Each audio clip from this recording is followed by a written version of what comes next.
of the Dreamer. His instructions whispered from beyond the wall of sleep. But now, the Hiveborn are here, on Rayclast, and they seek to poison our world.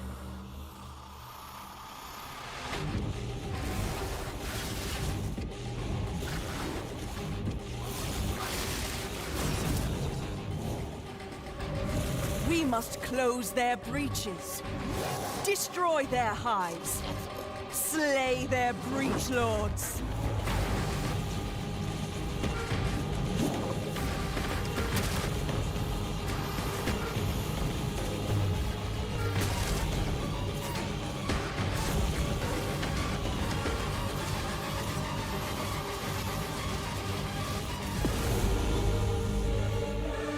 And by his gifts, the Dreamer provides.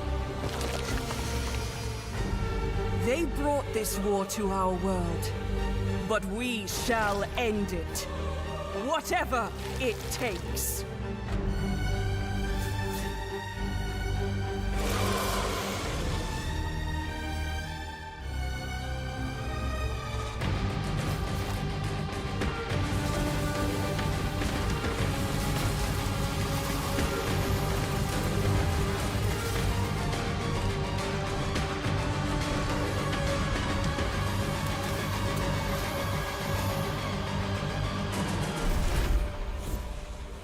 Fuck. Yes.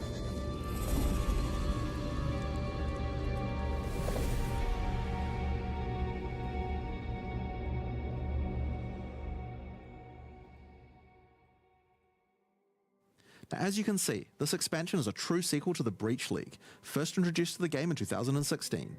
We felt like it was time to progress the story of Breach, bringing with it a slew of new updates to the base game. In today's stream, we'll take you on a deep dive into Path of Exile Keepers of the Flame, beginning with the League mechanic, covering all the fearsome challenges it presents, and the new twisted ways you'll be able to empower your character. After that, we'll dive into the new Ascendancy options possible with Bloodline classes.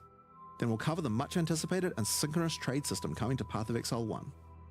Afterwards, we'll move into the new Uber Pinnacle bosses, how to access them, and some new drops worthy of the added difficulty. Oh, shit. Finally, we'll cover some notable quality of life improvements, before moving on to our supporter packs and challenge rewards. We'll then have a live Q&A session where Ziggy D will ask Path of Exile's game directors Mark and myself your questions from Twitch chat.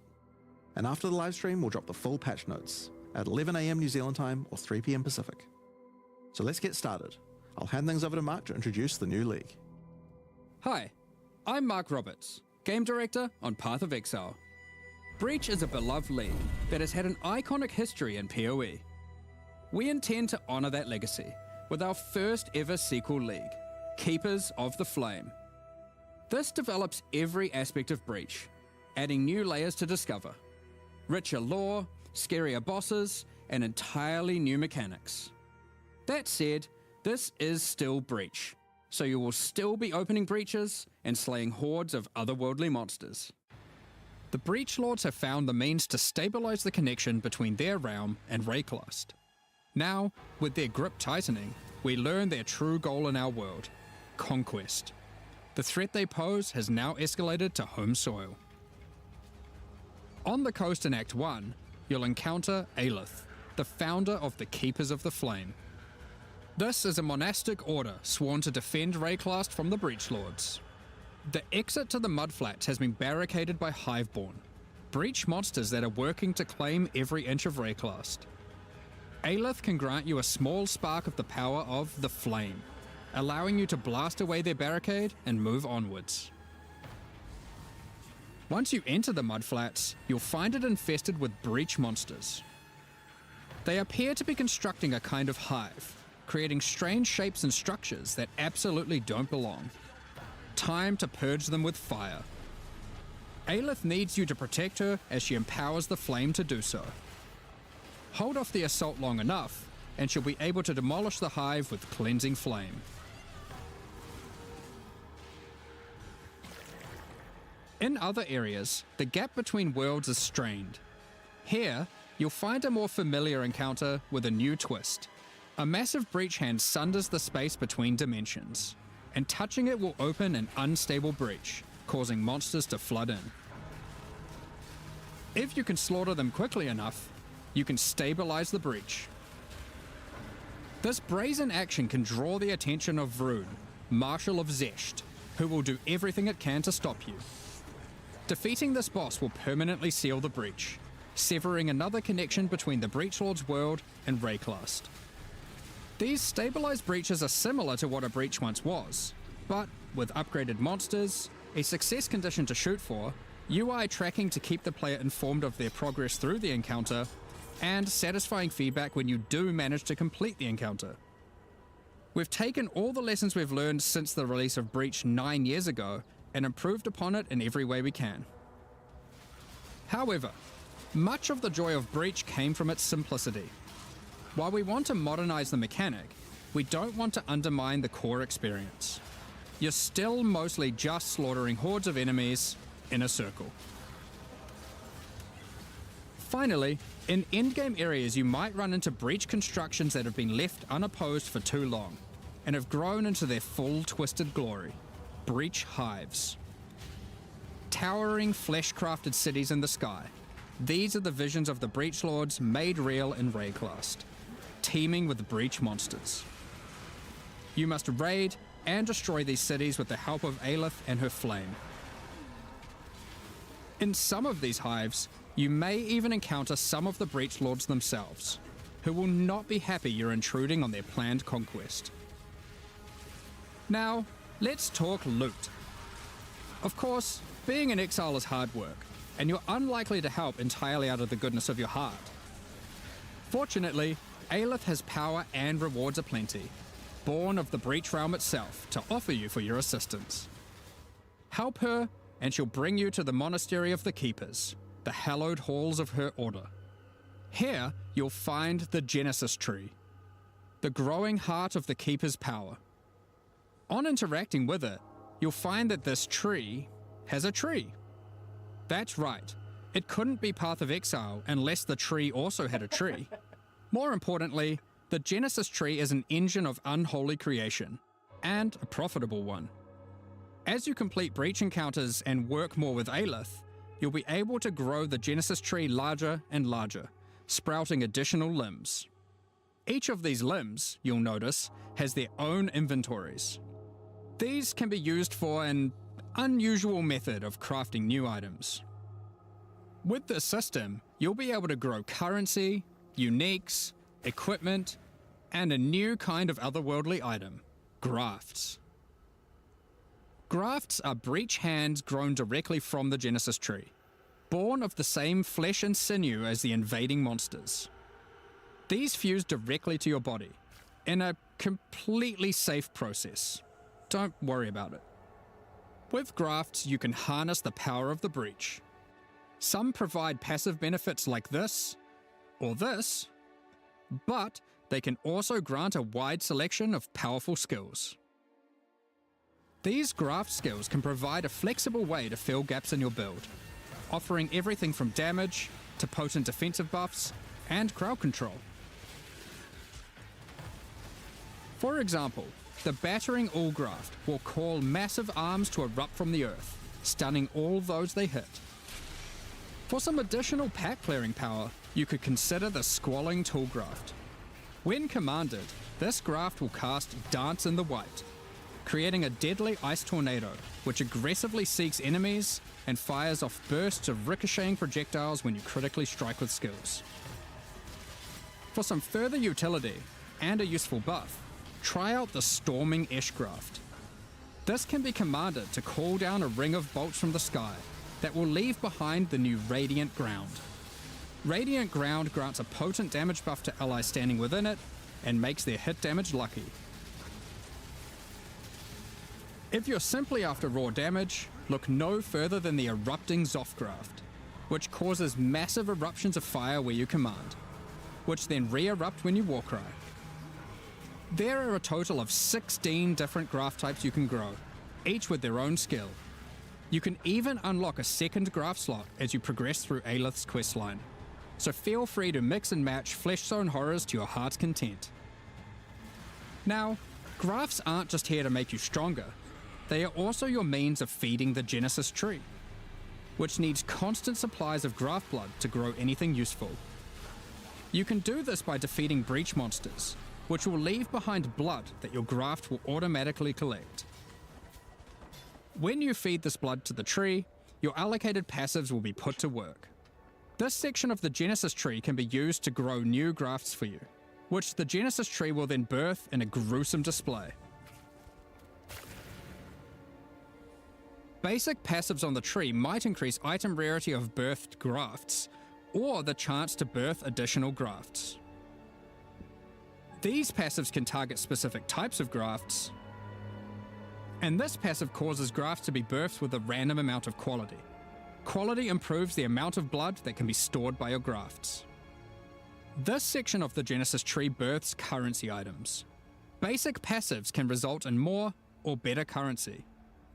Allocate this passive to sometimes cause a shower of currency to burst forth from the flesh of the tree.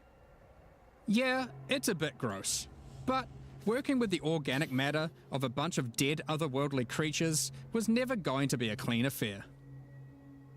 Grafts themselves are born of a different world, so are unmodifiable by most currencies. However, with this passive, the Genesis tree can occasionally grow fleshy mockeries of currency orbs.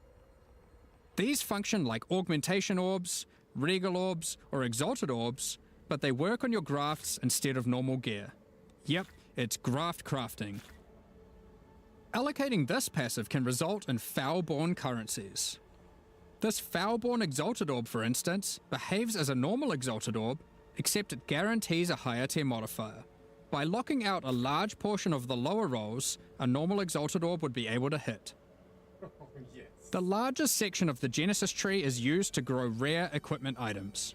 For these, you have a lot of agency to influence the type and modifiers on your grown item. For example, you can specifically target boots with a dexterity requirement, with an increased chance for speed modifiers, and reduced chance for cold modifiers. Or maybe you'd prefer to look for a two-handed axe with increased chance for physical modifiers. This section of the tree is for growing unique items. Similar to the equipment section, there are passives that let you target growing specific types of uniques or rarer uniques. The process of growth is not always a perfect one, however, and can result in some defects. This passive can result in birthed uniques becoming foul-born, which mutates one of the existing modifiers on the item into a new one, resulting in some interesting new ways to use that unique. For example, this foul-born quill rain no longer has increased projectile speed, but instead has increased area of effect. Another foul-born quill rain could replace the mana gained on hit with the much more powerful modifier where insufficient mana doesn't prevent your bow attacks. Here are some other examples. Wow. Holy shit. This passive even gives a rare chance for foul-born uniques to have multiple different modifiers mutated. I'm sure you'll come up with some extremely powerful uses for these. We'll leave it up to you to discover what this mysterious part of the Genesis tree can grow. So, ultimately, you'll be slaying masses of breach monsters, harvesting blood with the aid of your grafts, feeding that to the Genesis tree, growing some items and better grafts, and back again to the slaughter. As with all our challenge leagues, this league will come with a set of 40 challenges to pursue, and completing them will award you with the Keeper of the Flame armor set, allowing you to truly embrace becoming a monk and worshipping the Dreamer. Now, graft skills won't be the only new tools to play with. In 327, we're also adding a collection of new skill and support gems. Let's go over them now. Kinetic Rain is a new wand attack, which covers the ground in unstable kinetic energy. These hazards collapse at the slightest touch, releasing their energies into any unfortunate soul who happens to be standing on them. With enough projectiles and area of effect, an enterprising exile could carpet the world in dangerous kinetic force. Wall of Force creates a barrier of kinetic power, causing allied projectiles to ricochet towards targets automatically. Drop one behind a boss and redirect the bolts of your armies. I'm sure you'll find ways to break this one. Conflagration is a new bow attack which rains down fiery bolts from above that stick into the ground and pulse as you approach. Once you get close enough, these bolts detonate, causing ravaging ignites. These bolts chain react, allowing you to create fields of incendiary destruction. Thunderstorm is a bow attack, which creates a whirling storm of wind and lightning where it lands. While you're within the storm, it will rapidly grow, until it becomes violently thunderous with lightning-infused clouds. At this point, leaving the storm will cause it to detonate, dealing damage to everything within and releasing a flurry of tornadoes in all directions. Attacking with kinetic fusillade will create hovering orbs of energy. These linger for a few moments above you before zipping off to nearby targets, chaining between them, then detonating. Living lightning support will bring to life living sparks of energy, elemental minions that zap through packs of enemies with speed and ease. Use these alongside your spellcasting to augment your pack clearing abilities, or find whatever means possible to cover the world in living sparks of ruin. Windburst support unleashes chaotic tornadoes as you attack, which ricochet around wildly and quickly. These deal moderate damage as they travel, but will explode into a highly damaging burst when they expire. So it's a choice between scaling their duration up to get better coverage, or down to access the burst more quickly. Kinetic Instability is a support gem to go along with the new wand attacks that causes enemies slain to leave behind those same orbs of shimmering energy that Kinetic Rain creates. One might ponder just how many orbs you can create if you were to use both. In 327, Exiles will be able to absorb the power of some of the bosses they defeat. These take the form of new Ascendancy class options, called Bloodlines. Bloodline classes are a new means of character customization in the endgame. They are secondary Ascendancy classes that are unlocked by defeating specific endgame bosses. They are allocated with your normal Ascendancy points, and you'll have to choose how many of your points go into the original Ascendancy and how many into your Bloodline class. Oh, cool. This means there is a nigh limitless ability to mix and match here, as you could choose to invest just a couple points into your Bloodline, or max it out, and you could take any Bloodline with any base Ascendancy class that you see fit. To unlock your Bloodline, hunt down the endgame boss whose power you desire, and defeat them, or have a friend help, and claim the power for your own. There are 10 Bloodline classes to discover. Bosses who offer this power are typically associated with past leagues, giving additional reasons to engage with that league content. Let's run over a few examples. The Chaos Bloodline will be offered to you by the Trial Master, if you manage to succeed his final challenge. With his blessing, you can greatly augment your Val skills in different ways. Priest of Yalmak lets you use Val skills much more often, while Priest of Kopek makes it harder to build up Val skills, but makes them far more powerful. Or take Corruption's Embrace, which grants more Val Keystone powers the more corrupted items you have equipped. The Ashabi bloodline can be gained by, you guessed it, defeating Ashabi. Her abilities are drawn from the 3 types of life force that manifest within as Marian spirits. The Wild Bear rewards you with adrenaline for generating rage. The Vivid Cat gives your elusive buffs a chance to refresh, as well as making you more stealthy while elusive. The Primal Owl allows your unleashed spells to reoccur many additional times, and get stronger for each time they reoccur.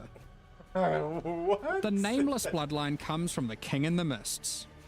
Be forewarned, his menacing power comes at a great cost. With the Unseen Hand, you can equip a 3rd ring, but you'll have to decide if that comes at the expense of having no amulet, no belt, or no flasks. Unlight Silhouette adds a hefty life cost to all your spells, but they deal additional chaos damage based on the amount of life spent. Of course, there is more to come. What powers might you glean from delving deep underneath Rayclass to fight all the Crystal King? What secrets can you learn from Lycia, Herald of the Scourge, waiting at the end of the Forbidden Sanctum? As you can imagine, there are countless possible combinations with the system. You could be a slayer that embraces corruption and vile power, or perhaps you'll play an occultist that doubles down on their dark power by integrating the nameless bloodline. We are excited to see what crazy and interesting builds players come up with. In the most recent Path of Exile 2 expansion, the Third Edict, we introduced a much anticipated feature, fully asynchronous trade. Oh my god. It was a fantastic success. So now we're excited to announce that we'll also be adding this feature into Path of Exile 1. When you reach Act 6, you'll be able to find Faustus in Lion Eye's Watch. Previously, he just operated the currency exchange. Now, he will also act as a steward for your merchants tabs. These are where you can place items for sale, for direct and instant purchase by other players even when you're not online.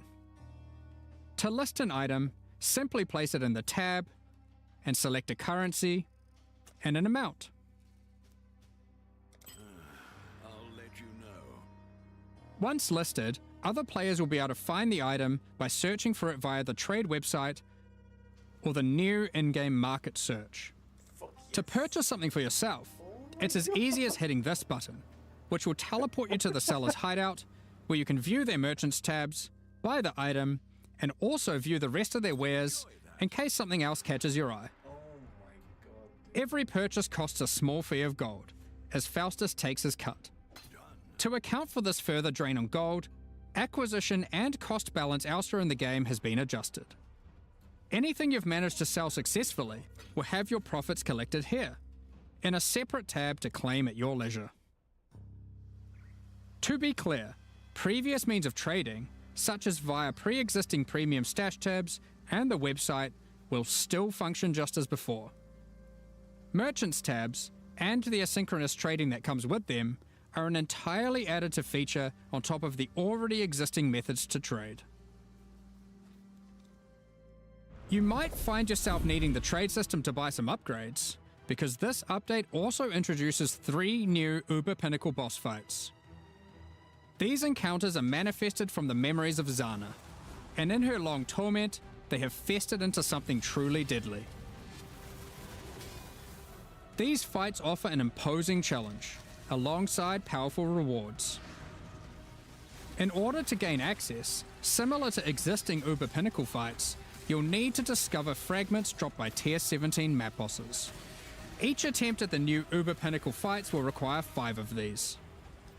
Let's dig into some of the challenges you'll need to face in these new Uber versions. In the original incarnation of Neglect fight, the statues can be used to block the laser beams to hide behind, giving you an opportunity to avoid being shocked, frozen, or killed. When you run near these statues, they activate and allow you to reposition them.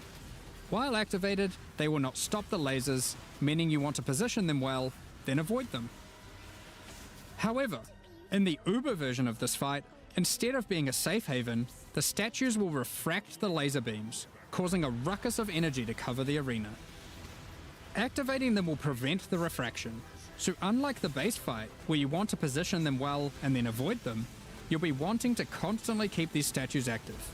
But then, you have to deal with their assaultive attacks. While fighting the incarnation of Fear, these fiery orbs will slowly clutter up the arena, locking off portions of it until you bait the boss into detonating them himself with his thrown spear. When Uberified, these orbs are attached by a flaming leash to the boss, rotating around him constantly. More and more will spawn as the fight goes on, making it even more imperative that you clean them up by cleverly using the boss's abilities against him. Normally in the incarnation of Dread fight, during the bullet hell phase, you have to acquire a red rose, run it to the boss, then collect a blue rose, doing the same, causing it to get heavy stunned and interrupting its mechanic. In the Uber version, you have to do the same, but in order to get the blue rose, you have to defeat the incarnation of Neglect, and to get the red rose, you have to defeat the incarnation of Fear. Good luck. Given the difficulty of these bosses, their rewards should be worth your while. Let's take a look at some. From the uber incarnation of Neglect Fight, we have Bitter Instinct, a spiky shield that turns retaliatory strikes into preemptive ones, making it just a matter of time before the long arm of justice crushes your foes. Alternatively, you might find Festering Resentment, a poisoned blade with an unending supply of toxins built into the hilt. These toxins are put to good use, causing every spell you trigger to be capable of poisoning with all damage it deals, enabling a truly crazy trigger-centric poison ruckus. And from the uber incarnation of Dread, the Hallowed Monarch, a counterpart to the Dark Monarch, which focuses more heavily on investing into one or a few minions, rather than growing your hordes to massive proportions. Storm Rayclast, with your chosen few at your side, stealing power from your enemies as you go. We've got a number of quality of life changes to bring to 327 as well. Many of which you may have seen already in some of our pre-livestream teasers, but for those who haven't, Heist is a mechanic which has long frustrated some players who may otherwise have been interested in the rewards it has to offer, but have no desire to grind through the early progress of finding and running low-level contracts to get all of the rogues to their maximum level. Well, starting in 327, Heist rogues will automatically begin at maximum level, so you can start your dubious criminal career without all the busy work. Points invested into your Atlas passive tree will now be refundable with gold. Just speak to Kerak to do so. For players who love jumping between strategies, there's also an option to instantly refund your entire tree, which of course can now also be done with your regular passive tree as well. Now you can make all your decisions with no regrets. Well, maybe some regrets. You no longer need to purchase bestiary orbs. You can now itemize beasts for free directly from your bestiary. From late Act 1, you can now mass identify your items at an NPC in every town, and from Helena in your hideout. This does not require Scrolls of Wisdom at all. While using an Alteration Orb, you can now hold Alt to swap to using an Augmentation Orb, if one is available. Opening a Blight Chest will now open all other Blight Chests near it. Rogue's disenchanting services can now be accessed from towns and hideouts. Kerak missions now have a handy icon to show at a glance what kind of mission they are. Holding down Control and right-clicking on stacked decks will now continuously open them to your inventory, notifying you in chat what the outcome is. If you still want to open them direct to the ground, to let your loot filter provide a dose of dopamine, you can still do that too by also holding Shift. Val Orbs can be used on monsters encased in essences, to the same effect that Remnants of Corruption have.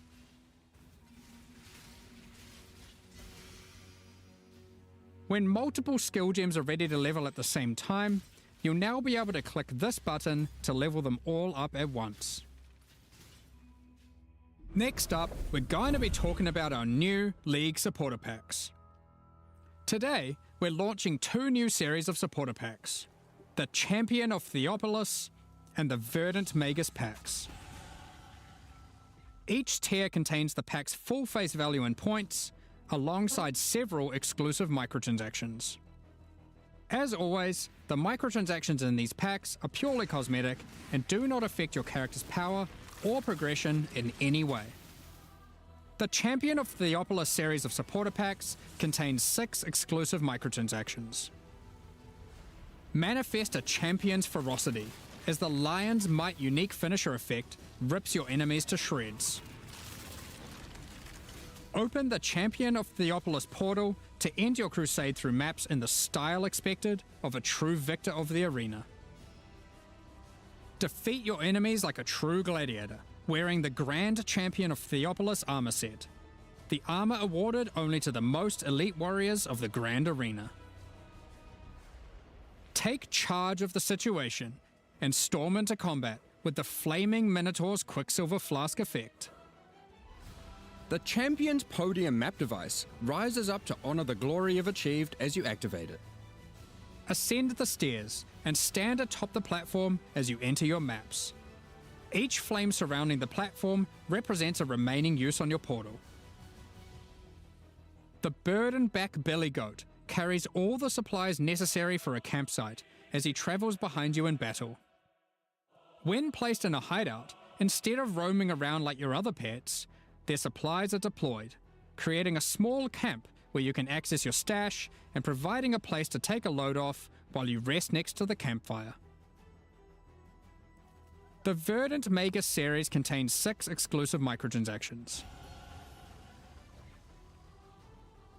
Having Faustus sell your items on your behalf is great and all, but sometimes you just want to feel a little bit more shady about your dealings. The Back Alley Trader hideout decoration is more secretive with your trades, creating distance between you and your customers. Note that until 3.27 is released, this Back Alley Trader will only serve as your currency exchange. Once it's out, it will be updated to have the new Managed Shop option to also facilitate your trades. Very cool. The Verdant Wayfinder pet is a loyal companion to any Master Magus. As you approach waypoints, it envelops them with its vines, guiding you throughout Rayclast. Control Earth and nature itself, as the Great Verdant Magus armor set envelops you in the ancient power now lost to time. There's also a matching back attachment included.